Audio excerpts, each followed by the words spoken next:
बिस्मिल्लाहिर्रहमानिर्रहीम। अस्सलाम वालेकुम नाज़रीन, आप यूट्यूब चैनल देख रहे हैं। मैं इमरान खान हूँ। जो मुज़ाकरात पाकिस्तान में हो रहे हैं, आप आने वाले दिनों में देखेंगे कि उन मुज़ाकरात से फ़रार की कोशिश की जाएगी और लगातार फ़रार की कोशिश आप होते हुए देखेंगे, क्योंकि PMLN को अब इस बात की समझ आ गई है कि अगर उन्होंने एस्टेब्लिशमेंट के दबाव में इन मुज़ाकरात को जारी रखा। देखें, पहले तो वो ख्वाहिशात का इजहार करते रहते थे कि PTI आए, आकर बैठे, हमारे साथ मुज़ाकरात करें। उसके नतीजे में वो एक ठप्पा चाह रहे थे, किसी तरह हमारे ऊपर ठप्पा लगे कि हम गवर्नमेंट हैं। लेकिन पाकिस्तान तहरीक इंसाफ उनको ये रूम नहीं दे रही थी। लेकिन पाकिस्तान तहरीक इंसाफ ये कह रही थी कि हम तो एस्टेब्लिशमेंट से मुज़ाकरात करेंगे जिन्होंने हमारा मैंडेट छीना है या जिन्होंने हमारे साथ जुल्म और बर्बरियत की है, जो एक्चुअली इस वक्त इक्तदार में है। बाद में पाकिस्तान तहरीक इंसाफ ने अचानक हामी भर ली। उन्होंने कहा ठीक है, हम इनसे भी मुज़ाकरात कर लेंगे, यही तो है एस्टेब्लिशमेंट के नुमाइंदे। ये बात इतनी सादा भी नहीं है। जब एस्टेब्लिशमेंट के बैकडोर राब्ते शुरू हुए पाकिस्तान तहरीक इंसाफ से, तो उनकी तरफ से यह दरखास्त की गई कि हमें फेस सेविंग दी जाए, और फेस सेविंग के लिए ज़रूरी है कि आपके लोग रिकॉर्ड के ऊपर जो हुकूमत है उसके साथ भी मुज़ाकरात करें। क्योंकि देखिए, कोई ना कोई कवर एस्टेब्लिशमेंट को चाहिए होता है। एस्टेब्लिशमेंट कभी भी ऐसा नहीं होता कि खुद ही मुज़ाकरात करके खुद ही चीज़ें तय कर ले। एस्टेब्लिशमेंट हमेशा सामने एक फेस रखती है कि जनाब ये चीज़ें यहाँ पे हो रही हैं और ये इस तरीके से जस्टिफाई हो रही हैं, हमारा कोई रोल नहीं है। हमेशा अपने आप को पीछे रखकर काम करते हैं। अब जब हुकूमत को मुज़ाकरात में आना शुरू हुआ तो हुकूमत को पता चला कि यहाँ पे तो हालात बहुत ख़राब है और पाकिस्तान तहरीक इंसाफ जो है वो पकड़ाई दे नहीं रही।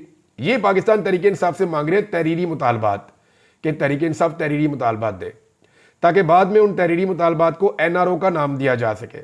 मेरे ख्याल में तहरीक इंसाफ को अगर तहरीरी मुतालबात ज़्यादा ही ये मांग रहे हैं तो इनको इस तरह के तहरीरी मुतालबात दे जो पूरे पाकिस्तान की आवाज़ हो।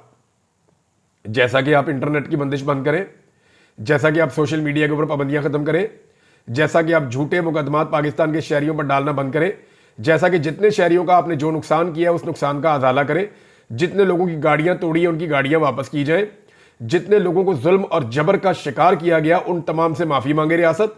यानी वो बहुत सारे ऐसे मुतालबात कर सकते हैं जो इखलाकी नौइयत से और इस नुक्ता नज़र से वो अवाम की नज़र के अंदर बड़े बुलंद किस्म के मुतालबात होंगे। तो इस तरह के मुतालबात भी पाकिस्तान तहरीक इंसाफ कर सकती है। हुकूमत जो है उसके लिए इस मुज़ाकरात में कुछ हासिल करना मुमकिन अब नहीं है, क्योंकि देखिए, हुकूमत के लिए मुमकिन तब था जब हुकूमत को ठप्पा चाहिए होता कि जनाब हम बैठे हुए हैं, हम हुकूमत है। अब हुकूमत को यह पता चल गया है कि ये मुज़ाकरात हो ही इसलिए रहे हैं कि पाकिस्तान तहरीक इंसाफ को अब रास्ता देना है, क्योंकि दीवार से लगा लगा कर एस्टेब्लिशमेंट थक गई है। कितने ही बंदे इस काम पे लगा दिए थे। मैं उंगलियों के ऊपर आपको गिना सकता हूं कि बेशुमार ऑफिसर थे जिनको मैं जानता हूं, और वो इंटेलिजेंस के लोग हैं बेचारे। वो अच्छे खासे दहशतगर्दी में काम करना है, किसी और चीज में, वो सारे सियासत पे लगे हुए थे, पहले भी लगे रहते थे। लेकिन इतनी बड़ी तादाद में ऐसी बड़ी एंगेजमेंट पाकिस्तान में कभी नहीं हुई। पूरा का पूरा जो आपका इंटेलिजेंस का ऑपरेटर्स है वो एक ही काम पे लगा हुआ था कि PTI नु तुम दो, PTI को पकड़ लो, PTI भी बयाना बनाओ, PTI की सोशल मीडिया, ये जनाब डिजिटल दहशतगर्द है, ये फलाने हैं, ये टमकाने। वो कर करके पाकिस्तान तहरीक इंसाफ पे पूरी इंटेलिजेंस का बेड़ा गर्क करवा लिया, लेकिन पाकिस्तान तहरीक इंसाफ काबू नहीं आई। अब तहरीक इंसाफ को रास्ता देना है, तो रास्ता देने के लिए एक पॉलिटिकल सोल्यूशन के तौर पर सियासी जमातों को आपने सामने बैठा दिया है। सऊदी अरब वाले बयान से भी अब मना कर दिया गया।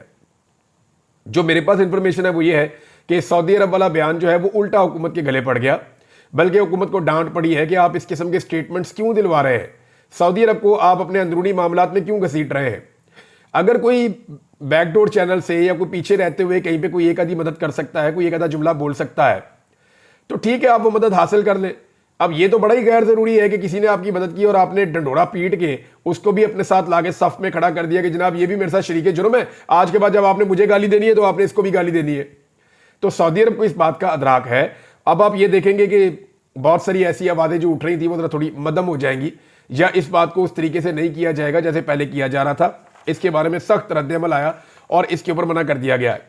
जिस इमरान खान को माजी में फर्क देखें, ये पड़ा है ना कि जिस इमरान खान को माजी में फितना कहते थे, दहशतगर्द कहते थे, बलवाई कहते थे, जिस इमरान खान को कहते थे इंतशारी टोला लेकर आए और पता नहीं कौन कौन से नाम इनके लिए रखे हुए थे, उसी इमरान खान को आज इमरान खान कह के, उनको साबिक वज़ीर आज़म कह के मुखातिब किया जाता है।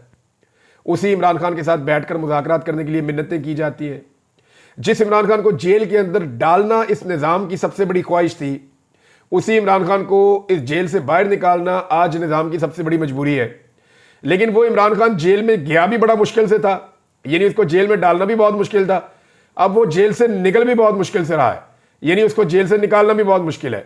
इमरान खान की शख्सियत के अंदर एक चीज़ है, वो जहाँ जाते हैं एडजस्ट हो जाते हैं, जैसे वो हॉल में जाते हैं वो उस तरह अपने आप को ढाल लेते हैं। इस बात का किसी को आइडिया नहीं था यानी इन्हें लगता था कि 10-15 दिन में इमरान खान टूट जाएगा और हम एक रोता हुआ इमरान खान बाहर निकालेंगे, जो इमरान खान बाहर निकल के रो रो के एक प्रेस कॉन्फ्रेंस करेगा और वो ये कहेगा जी हमसे बहुत बड़ी गलती होगी, हम माफी मांगते हैं, हम आइंदा इन चीजों का हिस्सा नहीं बनेंगे। इन्हें लगा बहुत कमजोर आदमी है, उसका तवक्कल बहुत बढ़ गया था अल्लाह रब्बुल इज्जत पे। अब ये वाला इमरान खान जो है ये तो 5 वक्त नमाज पढ़ता था। ये वाला इमरान खान वो है जो बहुत सारा दीन को स्टडी कर चुका था। जब भी वो तकरीर करता था तो वो नबी अकरम सल्लल्लाहु अलैहि वसल्लम की, सहाबा इकराम की वो मिसालें देता था, अल्लाह के हुक्म की बात करता था। इय्याक नअबुदु व इय्याक नस्तईन से वो शुरू करता था। तो इमरान खान का तवक्कल और उसका लेवल कुछ और था। उसको जेल के अंदर तो डाल दिया, वो वहां जाकर भी एडजस्ट हो गया, वो दरवेश आदमी है। अब ये कहते हैं बाहर आओ, वो बाहर नहीं आता। तो मामला यहां पे आके बेचारों का फंसा हुआ है। अब उसी आदमी को जिसको जलील करने के ऊपर ये सारे लगे हुए थे, अब उसकी इज्जत करने पर मजबूर है। और मैं आपको फिर एक बात बता दूं कि कोई किसी को जलील नहीं कर सकता। इज्जत और जिल्लत ये मेरे रब के हाथ में है। जिंदगी और मौत मेरे रब के हाथ में है। राज़िक जो है वो मेरा रब है, कोई और जो है वो राज़िक हो भी नहीं सकता। अब जनाब जुल्मे खलीलदाद साहब एक मरतबा फिर मैदान में आ गए हैं। उनका स्टेटमेंट बहुत इंपॉर्टेंट है, मैं वो स्टेटमेंट आपको बताता हूं, क्योंकि मुझे ऐसा लगता है कि जुल्मे खलीलदाद दोबारा से पर तोल रहे हैं कि इस रीजन में उनको इंपॉर्टेंट जिम्मेदारी मिल जाए। और वो बड़े गौर से नजर रख के बैठे हुए हैं पूरे खित्ते के ऊपर, चाहे वो अफगानिस्तान के मामलात हों, चाहे पाकिस्तान के मामलात हों, चाहे ये साउथ एशिया का रीजन जितना भी है, इसके अंदर जो जो चीज़ें या डेवलपमेंट्स हो रही हैं, इनके बारे में जुल्मे खलीलदाद अपना मौक़िफ़ बड़ी तेज़ी से ले रहे हैं और इसके ऊपर नज़र रख के बैठे हुए हैं। ऐसा लगता है कि वो इस इंतजार में है कि डोनाल्ड ट्रंप की आने वाली हुकूमत उन्हें यहाँ पे कोई अहम जिम्मेदारी दे दे। अब उनका जो नया स्टेटमेंट है उसका उर्दू ट्रांसलेशन में आपको बता देता हूँ। वो ये कहते हैं कि पाकिस्तान को 3 बहरानों का सामना है। 3 जो बुनियादी बहरान है जिनकी वो बात कर रहे हैं, जिसका पाकिस्तान को सामना है, उसमें एक सियासी बहरान है। और वो उसके अंदर एक ब्रैकेट के अंदर लिखते हैं कि सियासी बहरान की वजह जो है वो इमरान खान की कैद है। जो सियासी बहरान है वो सबसे बड़ा बहरान है पाकिस्तान का, और उसका जो बड़ा रीज़न है वो इमरान खान की कैद है। नंबर 2 इक्तसादी, उन्होंने कहा कि पाकिस्तान की मईशत के ऊपर एक बहुत बड़ा मसला इस वक्त खड़ा हुआ है। इसके बारे में मेरे पास कुछ एदाद शुमार है, मैं आपके साथ शेयर करता हूँ। नालायक और नकम्मी हुकूमतें लाकर बदएतमादी पैदा करके हमने अपनी मईशत को तबाह किया। और तीसरा उन्होंने कहा जी सिक्योरिटी का एक बहरान है, जो अफगानिस्तान के साथ शदीद झड़पें और सैकड़ों पाकिस्तानियों की हलाकतें। उन्होंने कहा पाकिस्तान को एक नए आगाज की जरूरत है और ये आगाज इमरान खान की आज़ादी से होना चाहिए। ये जुल्मे खलीलदाद कह रहे हैं जो डोनाल्ड ट्रंप की टीम का हिस्सा रहे हैं और डोनाल्ड ट्रंप के करीबी लोगों में से एक है, और इस खित्ते के ऊपर उनकी बहुत नजर है। जुल्मे खलीलदाद का अगर पूरा स्टेटमेंट आप देखें तो वो कहते हैं पाकिस्तान को 3 बहरान है, एक सियासी है, एक इक्तसादी है और सिक्योरिटी है। और इन तीनों के होते हुए पाकिस्तान को एक नई शुरुआत की जरूरत है, और वो जो नई शुरुआत है वो इमरान खान की आज़ादी से होनी चाहिए। ये जुल्मे खलीलदाद ने कहा। अगर ये शख्स इस खित्ते के अंदर दोबारा किसी अहम ड्यूटी पे आता है तो ये पाकिस्तान की हुकूमत के लिए और स्टैब्लिशमेंट के लिए कोई अच्छी खबर नहीं होगी। अब नाज़रीन इस मामले पे आ जाए कि आप इन तीनों बहरानों के लिए जिम्मेदार कौन है, तो देखिए पाकिस्तान की मिलिट्री एस्टेब्लिशमेंट रिस्पॉन्सिबल है, सिंपली मैं आपको कहूँ तो, क्योंकि जो सियासत के अंदर उनकी मुदाखलत है उन्होंने पाकिस्तान को एक सियासी बहरान में लाकर खड़ा कर दिया। देखिए आज जो पाकिस्तान में सियासी बहरान है वो पाकिस्तान की मिलिट्री एस्टेब्लिशमेंट की मुदाखलत की वजह से है। नवाज शरीफ भी यही कहते हैं, आसिफ अली जरदारी भी यही मानते हैं, फजल रहमान साहब भी यही मानते हैं, ANP भी यही मानती है, जमात इस्लामी और पाकिस्तान तहरीक इंसाफ भी यही कहते हैं, तहरीक लब्बैक के लोगों से आप बात करें वो भी यही कहते हैं, MQM के लोगों के साथ आप बैठ जाएं वो भी यही कहते हैं। पाकिस्तान की कोई एक सिंगल पॉलिटिकल पार्टी नहीं है जिसका मौक़िफ़ इसके बरक्स हो। जितनी भी सियासी जमातें हैं वो सब ये कहती हैं कि आज पाकिस्तान का जो सियासी बहरान है, चाहे इसका आगाज़ 2013 में हुआ, चाहे 2018 में हुआ, चाहे इसका आगाज़ 2022 में हुआ, चाहे इसका आगाज़ अभी 2023 में हुआ, जब भी हुआ, इसके लिए जो जिम्मेदार है वो पाकिस्तान की मिलिट्री एस्टेब्लिशमेंट है। अगर वो अपने आप को सियासत से बाहर रखती तो ये बहरान पाकिस्तान में ना होता। दूसरा इक्तसादी मामला जो है वो पाकिस्तान की इस्तेहकाम के साथ जुड़ा होता है ना। जब सियासी इस्तेहकाम नहीं है तो इक्तसादी या माशी इस्तेहकाम कैसे आएगा, वो आ नहीं सकता। उसके लिए भी रिस्पॉन्सिबल भी पाकिस्तान की मिलिट्री एस्टेब्लिशमेंट है कि वो एक ऐसी हुकूमत बना देते हैं पाकिस्तान में जिनसे लोग प्यार ही नहीं करते, जिनसे लोग बात ही नहीं करना चाहते, उनकी शक्लें नहीं देखना चाहते। तो फिर लोगों का एतमाद मुतज़लज़ल हो जाता है, फिर इस्तेहकाम नहीं आता और मईशत आपकी ख़राब हो जाती है। और तीसरा सिक्योरिटी का इशू है, तो खालिसतन मिलिट्री एस्टेब्लिशमेंट का इशू है और इसकी हमने हमेशा गलत हैंडलिंग की है। हम पराई जंगों का हिस्सा बनते रहे हैं, हमने इस मुल्क के अंदर बेशुमार ड्रोन हमले करवाए हैं। बेशुमार ऐसे लोग हैं जो इस जंग का हिस्सा सिर्फ इसलिए बन गए कि उनके प्यारे मारे गए थे और वो अब मरने मारने पर उतरे हुए हैं। तो ये एक बड़ी लंबी जंग है, बहुत सारे लोगों के बहुत सारे मफादात भी है। यहाँ पे बहुत सारे ऐसे फितने भी हैं जिनके बारे में गवर्नमेंट और जो मिलिट्री है वो ये कहती रहती है, लेकिन इसके लिए भी जो रिस्पॉन्सिबिलिटी आती है अमन व अमान के क़याम के बारे में, वो कुछ गलत पॉलिसीज भी है पाकिस्तान की, कुछ गलत हालात भी है पाकिस्तान के, कुछ आलमी दबाव भी है और कुछ साजिशें भी हैं। इन सारी चीज़ों को आप इकट्ठा करें तो वहां पर भी रिस्पॉन्सिबिलिटी मिलिट्री एस्टेब्लिशमेंट। तो अगर मिलिट्री एस्टेब्लिशमेंट अपने रोल को अपने काम तक महदूद कर ले, यानी हमने किसी और के काम में मुदाखलत नहीं करनी, सियासतदान जाने सियासत जाने, हमने मुदाखलत नहीं करनी, मुल्क जैसे चलना है वो अवामी मैंडेट वाली हुकूमत जाने, हमने उसके अंदर कोई मुदाखलत नहीं करनी, हमने सिर्फ अपना काम करना है, बाकी कारोबार कैसे चलता है उससे हमारा कोई ताल्लुक नहीं है। अगर मिलिट्री एस्टेब्लिशमेंट यहां पे इस तरफ जाती है तो ये 3 मसाइल आपके हल होने शुरू हो जाएंगे। हाँ, इमरान खान साहब की आज़ादी इसका एक नुक्ता है, आगाज हो सकता है। एक और बहुत बड़ा मसला है पाकिस्तान का जिसका यहां पे जिक्र नहीं किया ज़ुल्म खलीलजाद ने, और मैं इन सारे मसाइल से बड़ा मसला उसको समझता हूं। कभी ना कभी ये मसाइल हल हो जाएंगे। पाकिस्तानियों का बड़ा पोटेंशियल है, पाकिस्तानी इस मसले से पाकिस्तान को इंशाल्लाह निकालेंगे, चाहे एहतजाज करके निकालें, चाहे इनकलाब लाकर निकालें, चाहे सॉफ्ट इनकलाब लाकर निकालें, चाहे वोट के जरिए निकालें, कैसे भी करें ये निकल जाएगा पाकिस्तान इंशाल्लाह। आज नहीं निकलेगा तो साल में निकल जाएगा, साल में नहीं निकलेगा तो 10 साल में निकल जाएगा। लेकिन एक मसला नादरीन पाकिस्तान का ऐसा है जिसको हल करना बहुत जरूरी है और उससे पाकिस्तान नहीं निकल पाएगा जब तक कि पूरी कौम मिलकर एफर्ट नहीं करेगी। तमाम सियासी जमातों को भी बीच में आना पड़ेगा, तमाम तबकात को बीच में आना पड़ेगा, हर फर्द को किरदार अदा करना पड़ेगा जो हम फंस गए जिस मसले में, और वो मसला है क्लाइमेट चेंज का। पाकिस्तान दुनिया के उन ममालिक में से एक है जहां पे ये इशू सबसे ज्यादा उठा हुआ है। हमारी हवा जो है वो सांस लेने के काबिल नहीं रही। पूरी दुनिया में जब कोई शख्स किसी दूसरे मुल्क में या किसी नई जगह पे जाना चाहता है तो वो सबसे पहले आजकल के दौर में वहां का एयर क्वालिटी इंडेक्स चेक करता है इंटरनेट के ऊपर, AQI, और पाकिस्तान के किसी भी शहर का AQI बेहतर नहीं है। पाकिस्तान के ज्यादातर इलाकों का एयर क्वालिटी इंडेक्स इंसानी सेहत के लिए मुज़र है।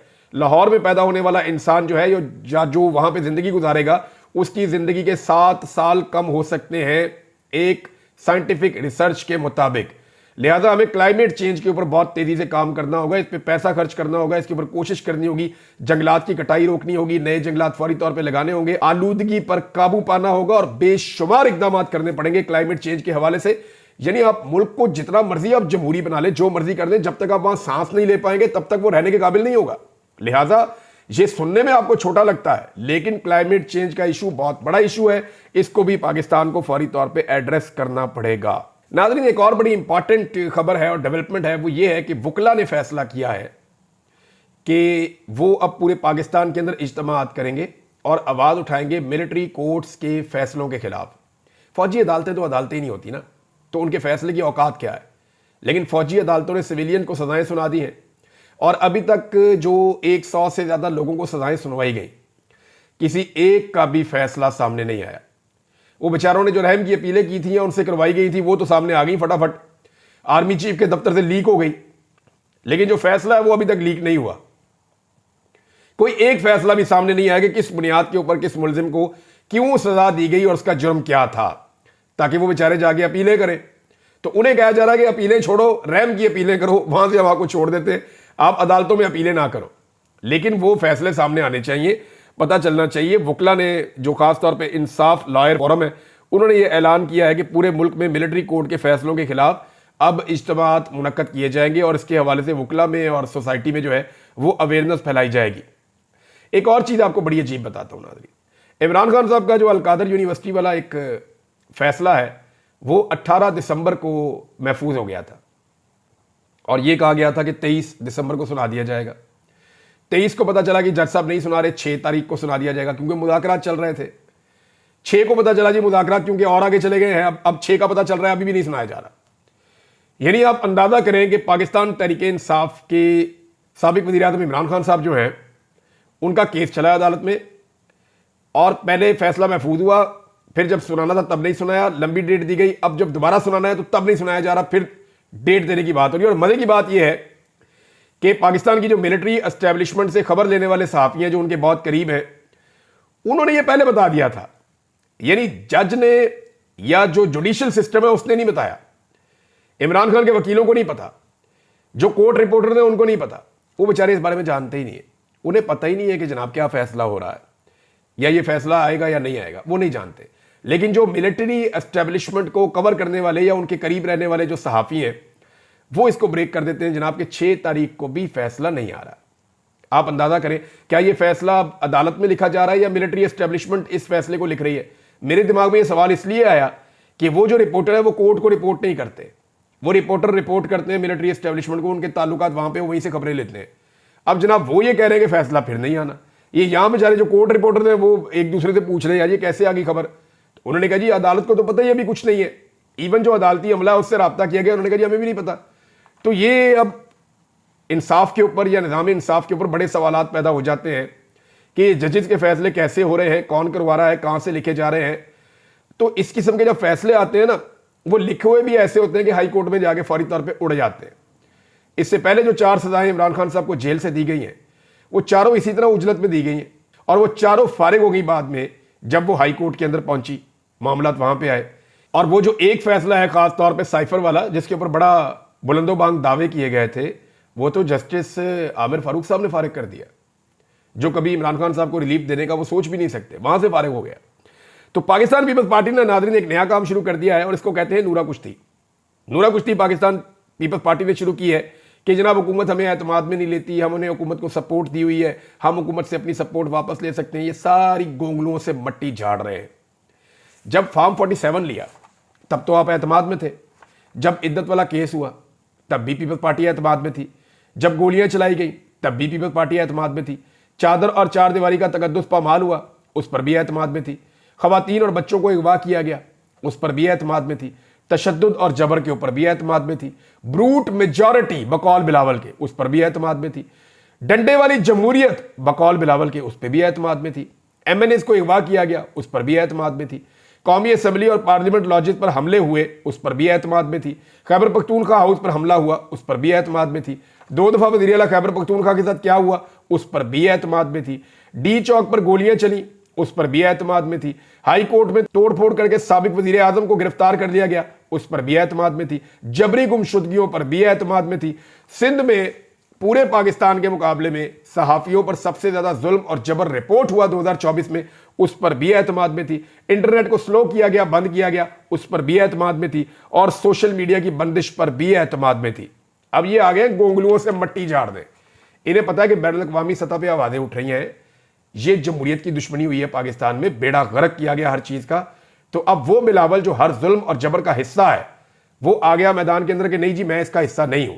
ये पीएमएलएन वाले थोड़े दिनों में बताएंगे कि बिलावल किस जुर्म में कितना शरीक था और शरीके जुर्म था, लिहाजा ये बरी जिम्मा इस सारे मामले से नहीं हो सकता। हुकूमत ने नाज़रीन बड़े अजीबोगरीब दावे किए थे।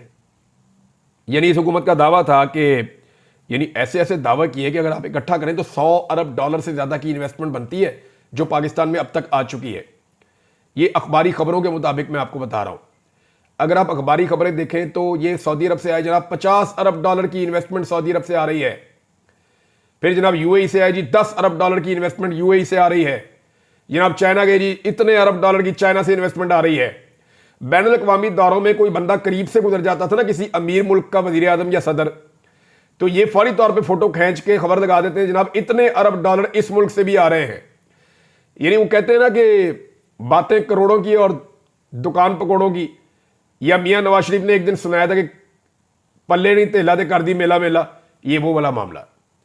यानी कोई इन्वेस्टमेंट पाकिस्तान में नहीं आ सकी और जो पैसा पाकिस्तान में आ रहा था उसका इन्होंने खुद बेड़ा गर्क किया। और कैसे किया कि $1.62 अरब, ये वो पैसा है जो एक साल में ये आईएमएफ से नहीं ले सकते। $1 अरब के लिए कभी आईएमएफ के पांव पकड़ते हैं, कभी वर्ल्ड बैंक के पांव पकड़ते हैं, कभी एशियन डेवलपमेंट बैंक के पांव पकड़ते हैं, कभी यूरोपीय यूनियन में जाते हैं, कभी कहीं जाते हैं, उधार पैसे दे दो हमने अपने बैंकों में रखने हैं। और ये पैसा बाहर से पाकिस्तान आ रहा था $1.62 अरब, यानी $1 अरब और 62 करोड़ डॉलर। इतनी बड़ी रकम जो है वो पाकिस्तान में आ रही थी और उसका सिर्फ नुकसान इन्होंने कर लिया इंटरनेट बंद करके अपना जिद और अपना शौक पूरा करने के लिए कि जी इंटरनेट को इस्तेमाल करके नौजवान हमसे सवालात करते हैं, हमसे सवाल पूछते हैं, हमें हकायक दिखाते हैं, हमें आईना दिखाते हैं, हमें अपनी शक्ल पसंद नहीं है, लिहाजा अब इंटरनेट ही बंद कर रहे हैं। यानी ये तो ऐसे ही ना, इंटरनेट को बंद करना ऐसे है कि आपको शीशा पसंद नहीं है तो आप शीशा तोड़ दें, जनाब ना होगा शीशा ना मुझे मेरी शक्ल नजर आएगी। तो इंटरनेट भी ऐसे ही है, जो सोसाइटी जैसी होती है ना वैसे ही उसका इंटरनेट होता है। जितना गुस्सा उस सोसाइटी के अंदर होता है, जितना रद्द अमल उस सोसाइटी के अंदर होता है, वो सारा आपको इंटरनेट के अंदर नजर आता है। ऐसा क्या हो गया कि 3-4 साल पहले जो लोग इस मुल्क में हीरो हुआ करते थे, जिनके लिए कहानियां सुनाई जाती थी, वो लोग सबसे बड़े विलन बन गए। ऐसा क्या हो गया? बात यह है कि यही सोशल मीडिया ना, तब भी यही था। तो जैसा आपने किया उसका रद्देअमल सोशल मीडिया पे आया। अब सोशल मीडिया को बंद करके बजाय वो रद्देअमल को कंट्रोल करते, पाकिस्तान की इकोनॉमी को तबाह कर दिया। जितना पैसा मांगने के लिए मिन्नत और तरला किया जाता है, उससे ज्यादा पैसे का नुकसान करवा लिया 1 साल के अंदर। और पाकिस्तान के जो इसके अंदर कारनामे हैं वो मैं आपको अगले वीलॉग में बताऊंगा। ये कुछ चीजें हैं मेरे पास जो मुझे आपके साथ शेयर करनी है, लेकिन यहां पे इसको रोक लेते हैं। अब तक के लिए इतने, अपना ख्याल रखिएगा, अपने चैनल का भी। अल्लाह हाफिज़।